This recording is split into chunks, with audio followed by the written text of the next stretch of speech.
ಆಂಧ್ರಪ್ರದೇಶದ ಗಡಿಭಾಗದಲ್ಲಿ ಹರಿಯುವ ಕೃಷ್ಣಾ ನದಿ ನೀರನ್ನು ಕೋಲಾರ, ಚಿಕ್ಕಬಳ್ಳಾಪುರ ಹಾಗೂ ಬೆಂಗಳೂರು ಗ್ರಾಮಾಂತರ ಜಿಲ್ಲೆಗಳಿಗೆ ಹರಿಸಲು ಸಹೋದರ ಭಾವನೆಯಿಂದ ಪ್ರಯತ್ನ ಮಾಡುವುದಾಗಿ ಆಂಧ್ರಪ್ರದೇಶದ ಉಪಮುಖ್ಯಮಂತ್ರಿ ಹಾಗೂ ನಟ ಪವನ್ ಕಲ್ಯಾಣ್ ಭರವಸೆ ನೀಡಿದರು. ಚಿಂತಾಮಣಿ ನಗರದಲ್ಲಿ ಸೋಮವಾರ ಆಯೋಜಿಸಿದ್ದ ಸುಪ್ರೀಂ ಕೋರ್ಟ್ ನಿವೃತ್ತ ನ್ಯಾಯಮೂರ್ತಿ ವಿ. ಗೋಪಾಲಗೌಡ ಅವರ ಜನ್ಮ ದಿನಾಚರಣೆ ಕಾರ್ಯಕ್ರಮದಲ್ಲಿ ಭಾಗವಹಿಸಿ ಅವರು ಮಾತನಾಡಿದರು. ಕನ್ನಡದಲ್ಲೇ ಭಾಷಣ ಆರಂಭಿಸಿದ ಅವರು ರಾಷ್ಟ್ರಕವಿ ಕುವೆಂಪು ಮತ್ತು ವಿಶ್ವೇಶ್ವರಯ್ಯ ಅವರನ್ನು ಸ್ಮರಿಸಿದರು.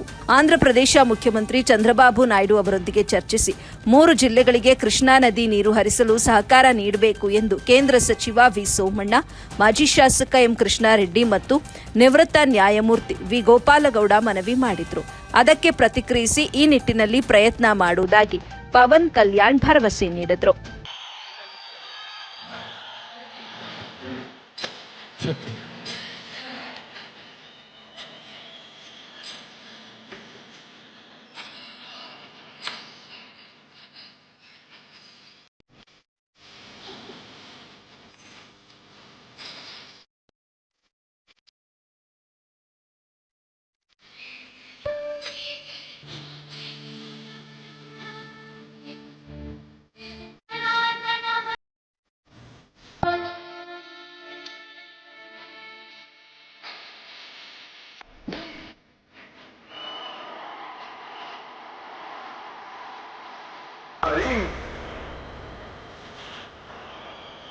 ವೇದಿಕೆ ಮೇಲಿರುವ ಗಣ್ಯರಿಗೆಲ್ಲ ಸ್ವಾಗತವನ್ನು ಕೋರೋಣ.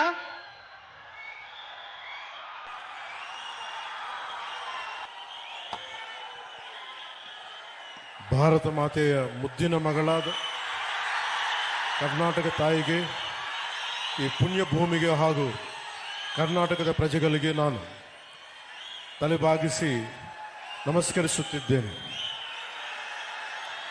ಗೌರವಾನ್ವಿತ ಒರಿಸ್ಸಾದ ಮಾಜಿ ಮುಖ್ಯ ನ್ಯಾಯಮೂರ್ತಿಗಳು ಮತ್ತು ಭಾರತದ ಸುಪ್ರೀಂ ಕೋರ್ಟ್ನ ಮಾಜಿ ನ್ಯಾಯಮೂರ್ತಿಗಳು ಶ್ರೀ ಜಸ್ಟಿಸ್ ವಿ. ಗೋಪಾಲ್ ಗೌಡ ಅವರು, ನಮಸ್ಕಾರ.